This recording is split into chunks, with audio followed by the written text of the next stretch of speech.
Hey everyone, welcome to a very special and unique episode of the Keep It Wausome podcast. I'm BC Kowalski with you as always from Whitewater Music Hall in Wausau, Wisconsin. And today I'm here by myself, no guest. My producer is 6 feet away from me, man in the camera and the audio, but otherwise I am here by myself and I am doing the very first social distancing podcast, and I'm super excited about this. There's only a handful of people I could do this with because I am taking audio and video on my end, and my guest is taking audio and video on his end. And so it just so happens that a special guest of the podcast is also a filmmaker, and so he has all those capabilities. So for his third time, only person to appear on the podcast 3 times now is Jarrod Crooks. What's going on, Jarrod? Oh, not much. I'm just keeping my distance from people, except when I have to go to Target and get milk. And I run out of milk a lot, so I'm always at Target, it seems. And otherwise, 6 feet away from everybody. So Jarrod Crooks, a big milk lover, it sounds like. Oh, absolutely. I mean, I have a cow, but it's not producing enough milk as much as I need. So I have to go to Target before the cow is even ready. Well, it does keep a body strong. So what are you going to do? Absolutely. Yeah. So, how is the social distancing thing treating you, man? I got to say, it's pretty weird. Like today, the governor announced that they might push back the election and do it completely by mail. Like this was kind of the big deal. We're all locked in for people watching after the fact or whatever. Maybe we have some listeners in California apparently, so I think that's pretty cool. But they may not be know what's going on in Wisconsin, but here in the dairy state, we are under lockdown. I have to keep a special pass to show the police for being. If I'm wandering around doing my job because I'm a journalist, right? And you can go to the grocery store and you can go walk outside and stuff, but you're not supposed to, just go meander around. I don't know how many people are following that, but it's weird, man. Like I was on the freeway the other day, and I'm not an essential worker, so I probably shouldn't even be on that. But I had to go take care of business, but. Yeah. They seem just as busy as any other time. I'm like, what are you guys doing? Go home. I can't. I have to go do something. But yeah, there's a lot of people out and about, like even at Target and stuff. And, because Target's where I live. And I'm like, man, there's still a lot of people that are walking around. Well, it's funny because I keep thinking that too, but I'm thinking like every one of those people are probably thinking, what are you doing out? I'm the only one that needs to be out. Yeah, exactly. It's not as much of a ghost town, though I've seen some pictures like, oh, I went out today and look, no one around. But then I go out and it's just like, it seems life is normal, except people are wearing masks or freaking out if you get too close to them. There was a guy the other day that was like, I'm buying something, and he kind of gets like right up in my business. And he's like, you could sell that online and get more money. I'm like, get away from me. Why are you so close to me? I know. It's like, someone actually, so most people have been, I'll go walking in my neighborhood, and most people will be like, if he's, either I'll go to the road from the sidewalk or they'll go to the road. We'll just have this unspoken thing where we stay 6 feet from each other. But someone actually tried to shake my hand today. Oh man! I was like, are you out of your mind? I'm not shaking your hand. Yeah, right. Disgusting. I'm not even gonna give you. I'm not even gonna give you that Corona bump. Like I'll air Corona bump you. Oh yeah. And I'm like, we were doing the elbows for a while, but that's not 6 feet. That's like right into. No, it's not even 6 feet. Yeah. Yeah. Yeah, it's crazy, man. So are you getting like a little stir crazy? No, I don't, because I usually work from home anyway, and I can sit there and edit. You're used to it. I am so used to it. I mean, I would spend weeks trapped sometimes editing a movie, if that's what it came to. Man. So it didn't really, I felt like that life didn't change for me a whole lot, except the toilet paper thing was a little weird at first when you go and you see that like all that stuff is gone and the sanitizer is all gone, and then you hold start. On a second. Oh, what happened? Did you drop your face?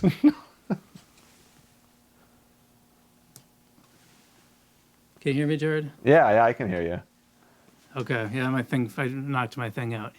Yeah. So the toilet paper thing, I was just kind of laughing about that today because I had like 3 rolls left when the whole toilet paper thing went bananas, and then I finally ran out today, like last night, and I went to the grocery store today, and everything was back to normal, and I grabbed another thing of toilet paper, and I'm like, yeah, is this really worth panicking over? I'm like, come on, guys. Oh, so you were able to find toilet paper somewhere? Yeah, I just went to Aldi and got a Oh. 4-pack like I always do, so it was all good. Oh, that's good. No, it was weird. It was weird the first time, it was like 3 weeks ago when I went grocery shopping.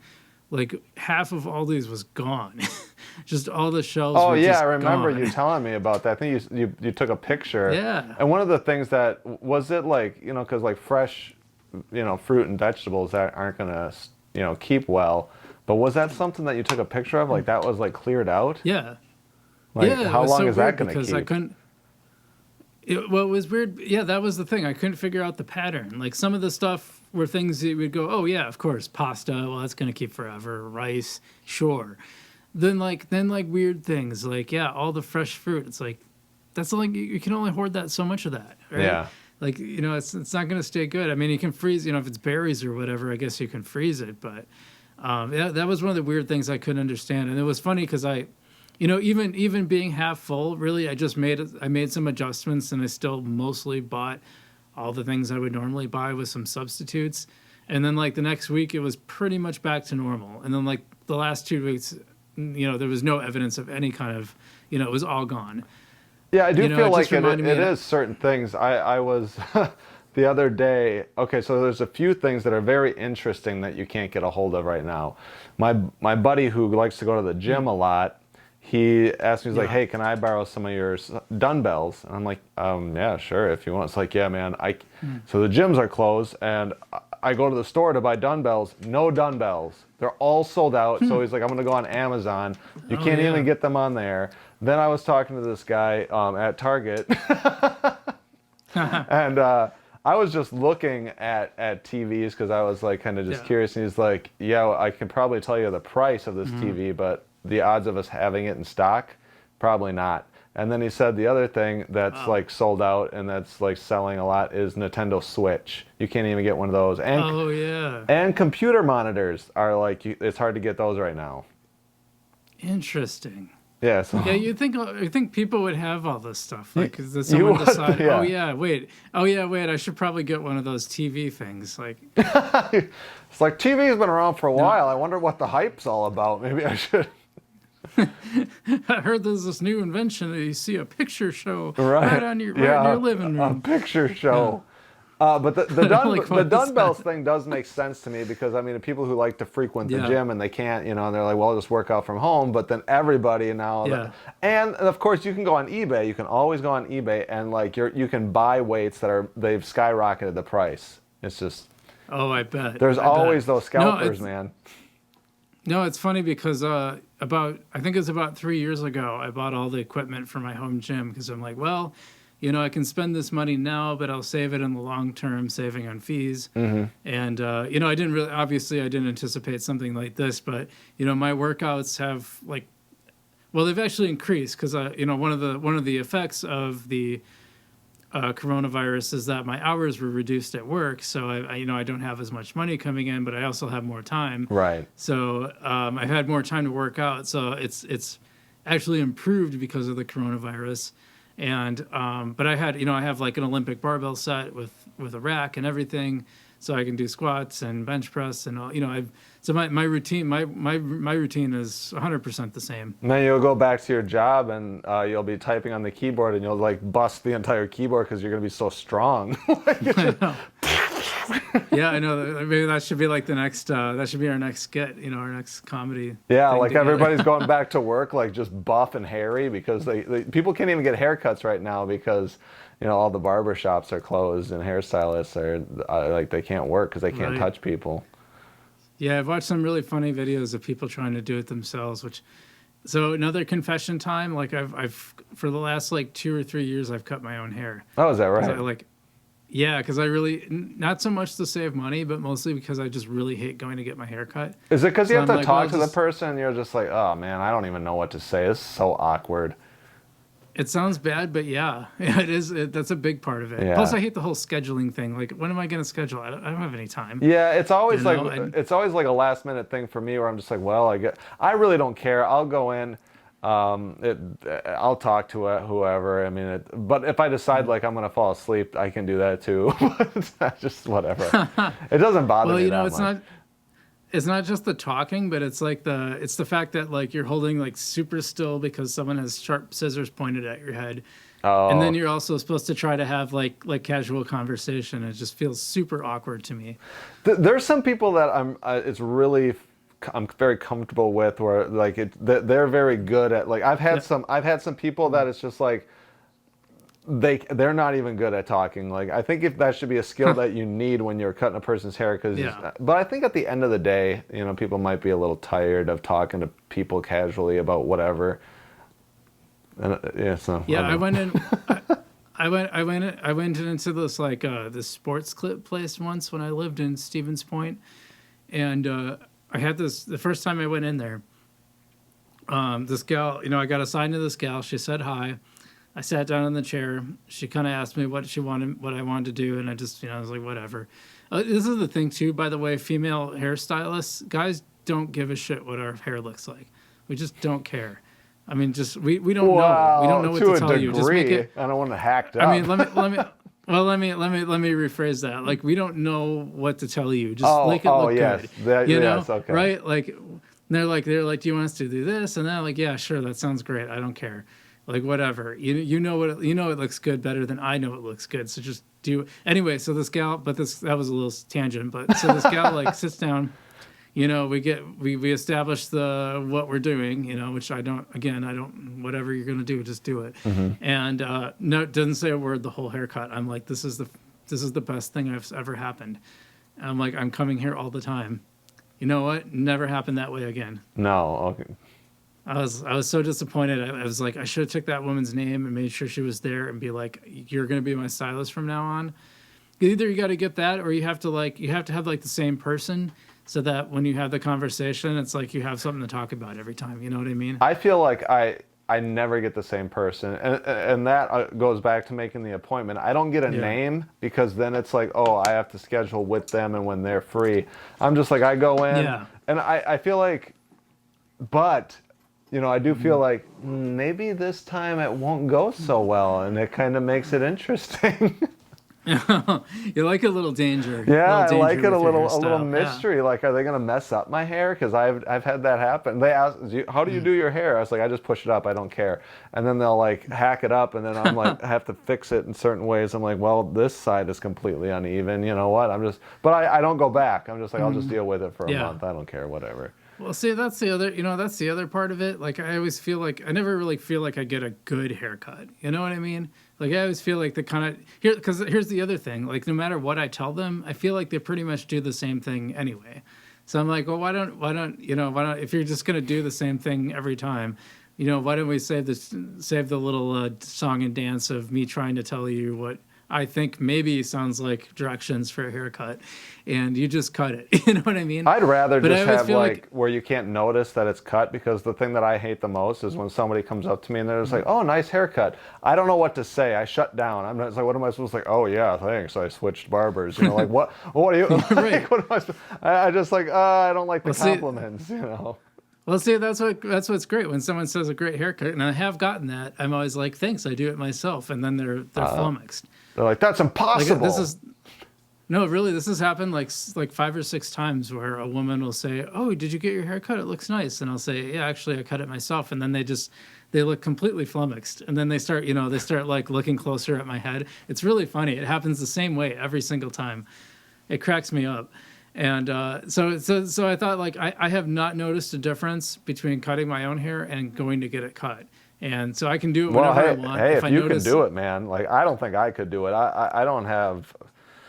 I would be... If I screwed up, then I'd have to go in. So then I'd have, like, more trouble to deal with.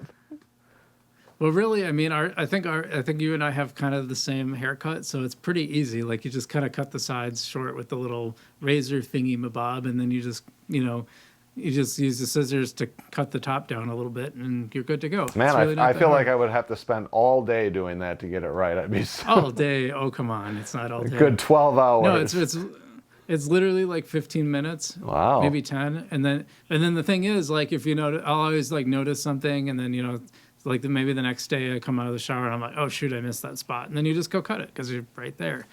Yeah. Well, there you go. Glad we got on the haircut. Yeah, we got that out of the way. So those of you who are trying to figure out, like, well, can I cut my own hair? It can be done. Brian does it all the time, so don't worry about it. And if you come out of the shower and you saw you miss a spot, just go fix it. Now, here's one thing I can't do myself, and that is that fantastic-looking Captain America outfit that you have. Yeah. Tell me more about this, because this looks like you paid more than $10 for this. Like, this is a. Oh man, this looks like a fancy costume that you got. Yeah, I was thinking about getting a Captain America outfit for quite a while because I thought about doing like a Marvel fan film, so I wanted to kind of get a lot of really cool outfits. And then this guy, he wanted to do a commercial with the superhero, and so I finally like, okay, this is the opportunity to finally buy it. So I went to White Sheep Leather, and they have a lot of really nice, like costumes. They're cosplay costumes. They're not cheap. They're not Halloween outfits by any means. And the suit alone was like $300, and then you got to buy some of the accessories, and then it was close to $400 by the time I got and then I had to buy the shield and the mask. So you know what? The shield was $100, the mask was $100, so it was pretty expensive. Oh my God. I know it was pretty. But I'm like, you know what? This is gonna be cool. I think I'd like to do like parties, for kids, or show up at events, and I think that kids would really enjoy that. And so I think that's something that I'm going to enjoy doing for a little while, and it looks pretty sweet. It does look pretty sweet. I will say that. And so, did you get this specifically for filming? Well, like I said, I wanted to do a Marvel fan film. That's down the road. I have to get other costumes, and it takes a while. Like, I'm not just like, I had to save up for this stuff. But no, I mean, I sleep with it on. No, it's actually not. That might be a little TMI. Yeah, actually, no, I don't. It's not the most. I can walk around with it. It's actually it's a stretch fabric, but you do feel a little restricted. It gets a little warm, so it's not something I want to be in all day. And the mask, it's the most uncomfortable thing. It gives me a headache to wear it for too long. Oh my God. So the first time I saw this was in you and I had filmed. So, if I didn't explain this earlier for people who might not have heard the other two podcasts, Jarrod is a local filmmaker. He's got 4 feature films that he's done, and has done like a ton of shorts. I mean, God, they're numerous, and I've actually been in a couple of them, and he's let me be in them. I hope I didn't ruin them too much. But yeah, I let you. I appreciate that. You let me. I allowed you. But no, they're a lot of fun. But the first time I saw this costume was earlier this year. You were filming a superhero commercial for a water company. Can we talk a little bit about that? I think that's pretty fascinating. Yeah, Northern Chill, they're out of Wisconsin, and they wanted to have a commercial where a superhero is endorsing, and they didn't necessarily want Captain America. It was just a general kind of superhero, but they were like, hey, just wear these the cheap spandex or whatever, like a unitard or whatever the heck it is. And I'm like, you were like, oh no, sir. No, I was like, no, we can't do this. I have a better idea. So I just kind of, I added a cape to the Captain America outfit and kind of just altered a couple little things so it didn't look like straight up Captain America. And I just think it looks a lot better, but that was the reason. So that was like what led me to like finally pulling the trigger on buying that outfit.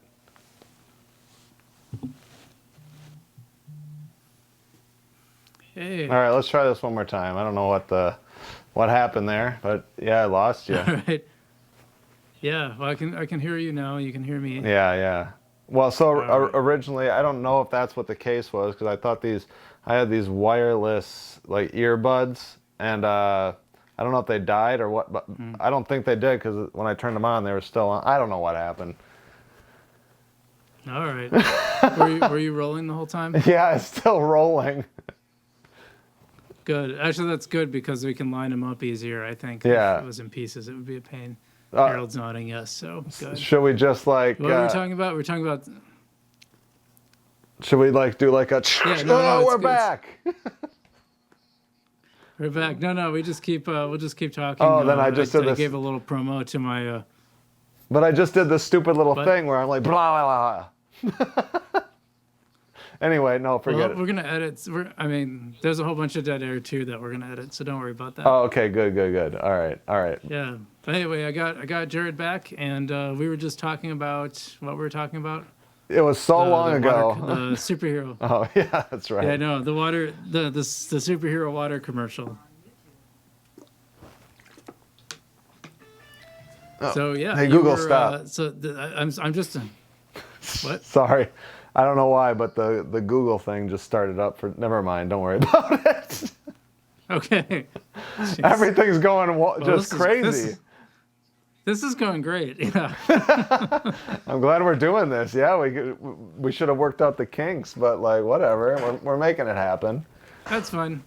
Well, you've always been kind of my guinea pig for these things. Like you helped me launch the podcast.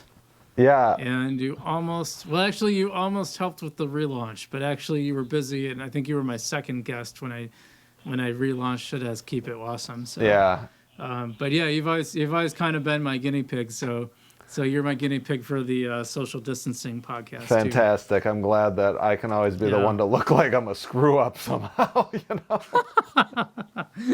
Well, we're in it together, man. It's all good. Yeah. So you had we had done this commercial together, and that was a lot of fun. Although I didn't realize that you were not done with my scene when I left. I probably could have hung around a little longer. Oh, that's okay. I mean, I don't think nobody ever said anything or noticed. So you just kind of were there. I punch you, you disappear, and turn into a different guy. Whatever. I do. Yeah. Probably improved my looks a little bit. Yeah, okay. That punch, man, it just totally changed who you are as a person. It was that powerful. It's a very powerful punch. So did the water company, did they like the commercial? They loved it. Yeah, I don't know that's great. what happened with it. I don't know if it's airing or what they did. I just, I did my part, and whatever they do with it after that is up to them. Yeah. And then, so then we got together again, and this is right before the shutdown really happened. Yeah. But we got together again and did some skits around the coronavirus itself. Yeah. So what was your thought process going in? Did you think it was going to get as serious as it did? I wasn't exactly sure. I don't. I saw this. There's that movie Contagion. You ever see that movie? No. That's a movie you should watch because it's almost like exactly what's going on right now. And the movie is based in Minnesota, so it's like really close to home. But it's everything that you could possibly imagine that would happen during this kind of situation that it happens in that movie. And you look at it and be like, that's what's happening right now. It's like they wrote this movie knowing that this was going to happen. And I don't know if you're bored one night, which you have plenty of time on your hands now, so you should watch that movie. Yeah, that's one thing. No one can really say, "Yeah, I'm really busy right now." Yeah, they can't. You just can't get. You can't hang out. It's like, yeah, well, true. But like the excuses like that would lead up to is like, hey, what are you doing? Can you get together? And they're like, oh, I'm busy. And now it's like, hey, want to get together? It's like, I can't. Like you can't get together with anybody. Yeah, it's like, want to come over? Coronavirus. Yeah, exactly. Yeah. But to answer your question, to go back to it, did I think it was going to get that serious? Kinda. I kinda did. But I'm a very, I try to always see the light in things. Not that this is a very, but that video, I'm just like, I was thinking like it'd be something fun to do before we're completely shut down here. So one last little get together with everybody to make that funny little video, and yeah. But it's not it's not like it's funny, but it's also like kind of a PSA. I looked at it like, wash your hands and sanitize people. You know? Right. Yeah, it did actually serve kind of a purpose, as well as just, you know, kind of being topical overall, which I thought was pretty cool. Yeah, I mean, anytime if I can, you know, do something that's funny, that's also like, hey, but he's got a point, you know. Yeah, I thought it was fun to be. I really enjoy being in your films.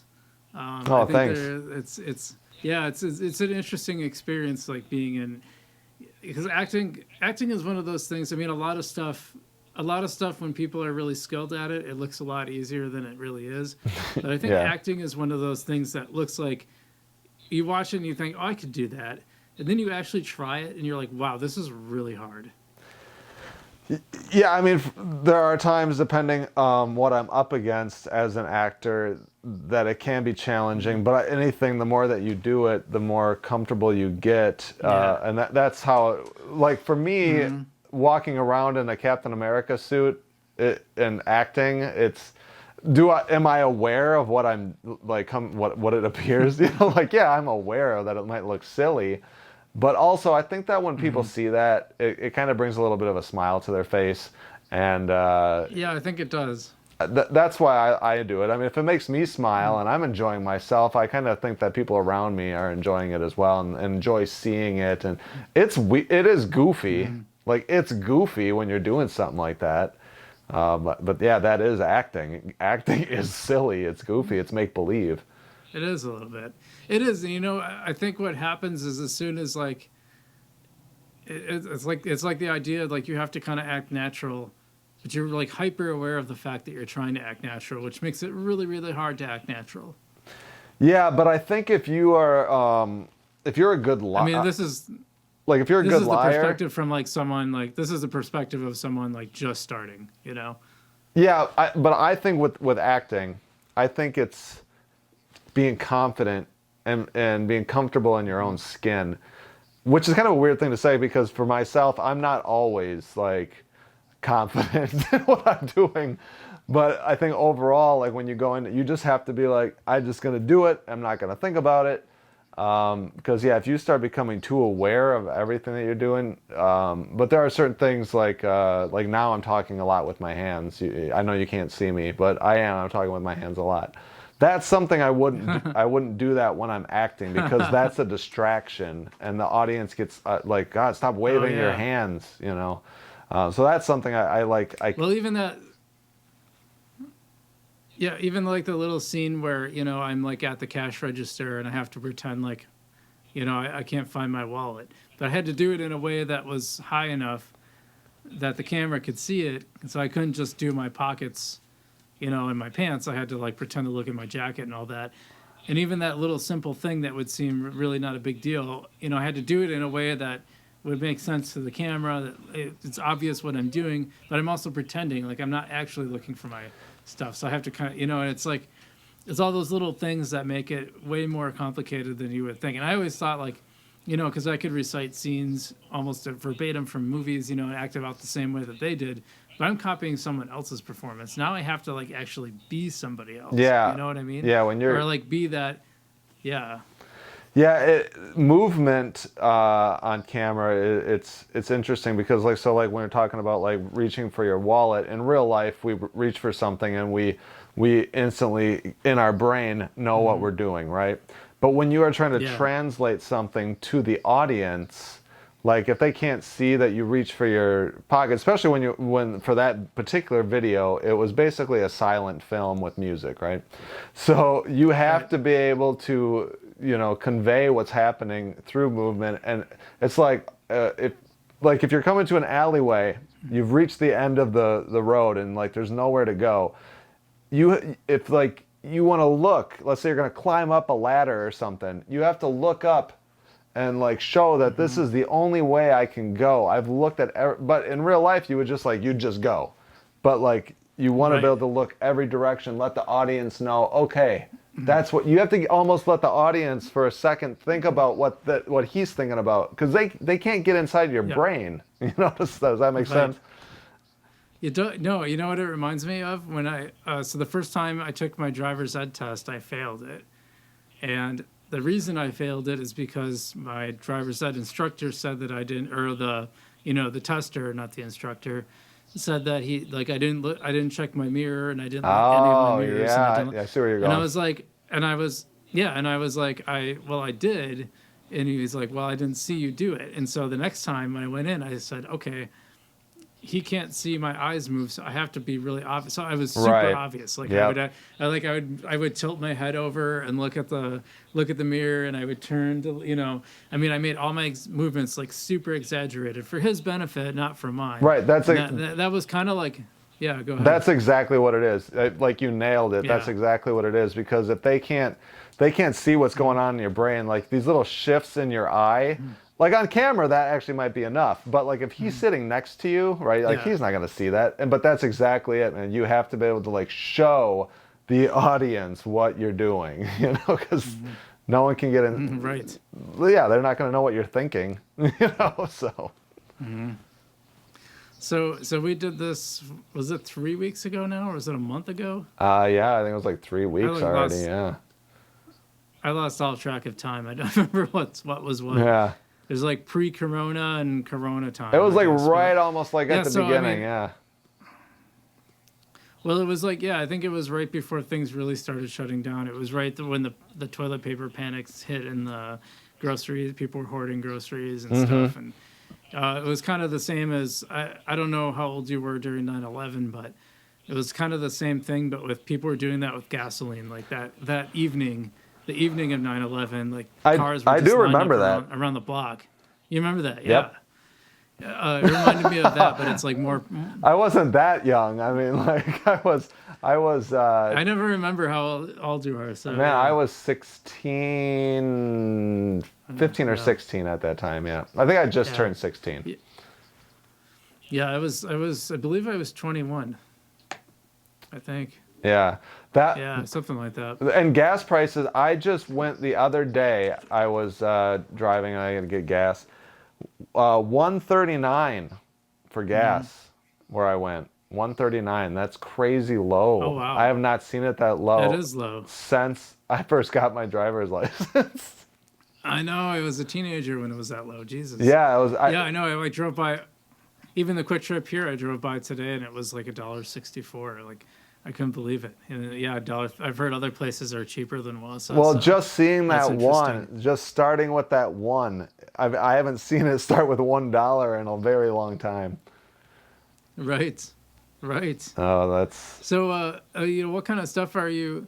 I wanted to ask you because this is the last thing we did was this coronavirus thing, and like now you're kind of stuck inside. Like, are you like getting caught up on stuff you had shot that you never did anything with, or like are you doing stuff with films, or is it kind of just all on hold? Yeah, I got some backpack buddy stuff that I'm working on because we have like a number of episodes filmed that just have never been released yet. So keep an eye out for that. That's going to be coming. I'll probably release another one next week. I originally was not going to start releasing them until the end of April, but I released one a little while ago early because of the coronavirus. I just thought people needed something that they can watch. And the back. You kind of slipped into robot voice a little bit there, but were you talking about the Backpack Buddies? Yeah, Backpack Buddies. So that's something I'm working on right now. We have a number of them filmed. So. Yeah, you did that one like at the Ponderosa. That's like right by my house. Yeah. How long ago did you get in there? That was in October or November. That was a long time ago. Wow. And it was very interesting. So I believe. Yeah, because I believe the city owned it at that point. Yep, correct. The moment that the city owned it, we got permission to go in, and so then we did that. Nice. And it was interesting. And was that hard? Was it hard? What? Was it hard? Was it hard to get into? I mean, it was hard to get that permission. Like, I mean, it was. No, it wasn't. It was pretty bad shape. Yeah, I'm not going to say who my contact was because I don't want to, ruin that. But no, it wasn't. It wasn't hard. And the guy who let us in, he was in there the whole time doing his own thing too. So it was fine. We were able to, yeah.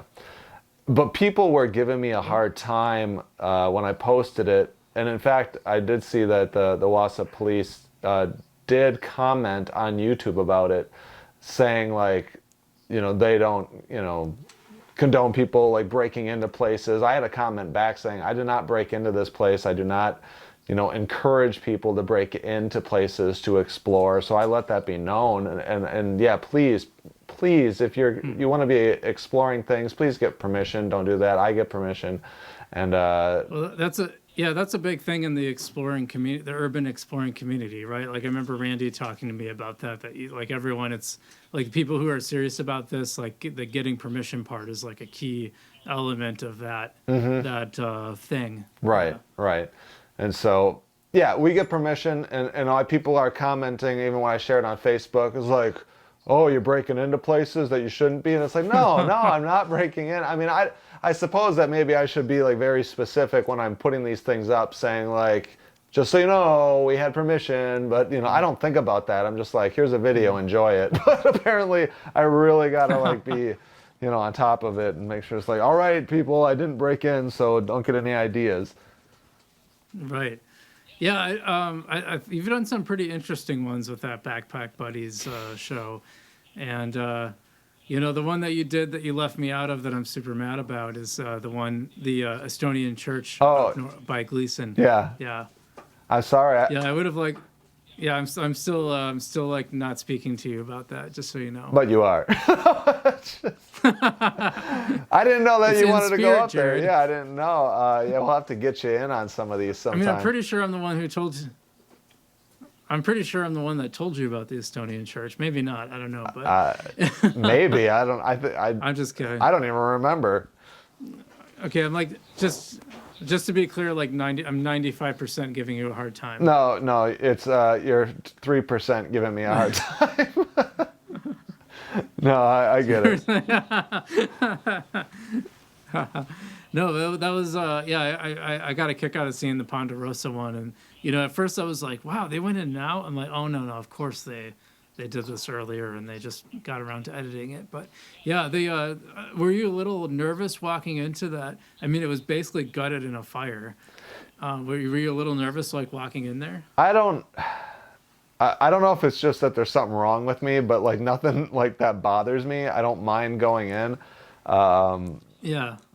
Well, maybe I should be more concerned. I don't know. I'm speaking to a guy who jumped into the Eau Claire Dells in the middle of winter. So yeah, maybe maybe a little thing like a burned down building. That's that's nothing. No, it really. I was excited. I think there's something when I'm filming. I think my brain stops thinking. I just go into like autopilot. Like we're filming, we need to get the shots. Let's go in there. Let's get it. Let's get out. And I don't think about like, oh, this could be dangerous, which is probably not like a great thing. You get super zeroed in on what you're doing. And you just forget about the whole. Yeah. Yeah, absolutely. Okay. Hey, I can dig that, man. I get it. What's the scariest one that you've actually done? If assuming that you actually did get scared in any of them. In Backpack Buddies or in general? Both, if they don't overlap. Well, okay, that Eau Claire Dells thing was scary. That was really freaking scary, and I will not do that again.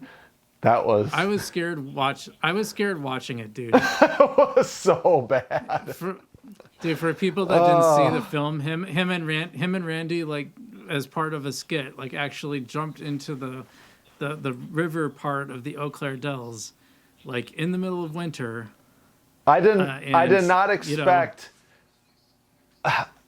expect that to be sucked down. I kind of thought we were just going to kind of ride it, but then we went down this tiny little like waterfall, like not even a real tiny thing.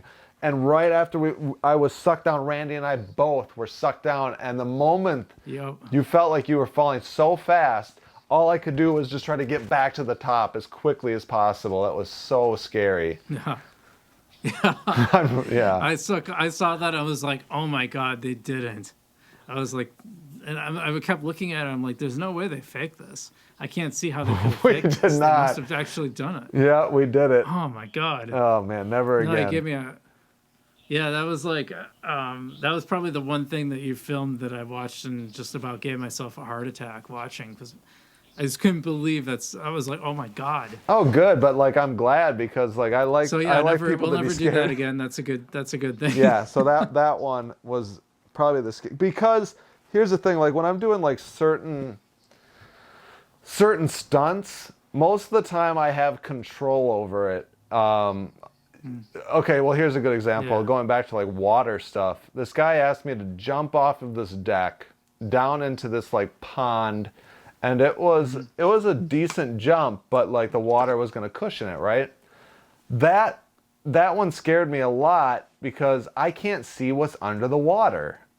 So I'm like, I don't want to jump. What if I hit a rock or something? But like, if I'm going to, did I lose you again? Are you, hello? No, we're here. You kind of went to robot voice. Oh, robot there, voice again. Okay, maybe I'll just put this over here. I don't know. Yeah. Okay, so I didn't want to jump in there because I can't see what's under the water. That sounds a lot better. And then he asked me to do this other jump just on the ground. It was basically the same height, maybe a little shorter, but I was like, yeah, sure, I'll do it. Because I could see the ground. I knew what I was jumping on. So, yeah, it's just kind of weird what I'm willing to do. But now I don't really like to do anything that could possibly hurt me. Yeah. Well, how many more Backpack Buddy episodes can we expect? Well, we currently have another 4 of them filmed currently. So. Oh wow, 4 in the. That's a good time to have things in the can. Yeah, and I think the next one that will be coming out, I'm working on it right now. It's the Glass Hat, and I know that it's like open. It's a place you can currently go and get a beer. But we got to explore the upstairs and the basement, which is a place that most people cannot go, and we were able to do that. And so, that'll be kind of fun to see for some people. There's a lot of history in that building. It's a place that awesome. John Dillinger would frequent, so. Oh, no kidding. Yep. I didn't know that. Yeah, and you can learn about that a little bit in the video. I had done a story on a place called the Club Forest Bar. It's between Plover and Wisconsin Rapids, and it used to be a brothel. Mm-hmm. And John Dillinger and Al Capone both used to stop there. And so I spoke with the owner, who was the daughter of the original, or maybe the granddaughter of the original owner. Okay. Who was alive in that time. And apparently she had always said that Dillinger was super nice, like a really nice guy. Yep. And Capone was just like awful. It was like super mean, Is that getting right? in fights. So they really loved it when Dillinger came, and they hated it when Capone came. Interesting. Yeah, because I think that I find that they did say that Capone did also come to the Glass Hat back then, because the upstairs also used to be a brothel. So.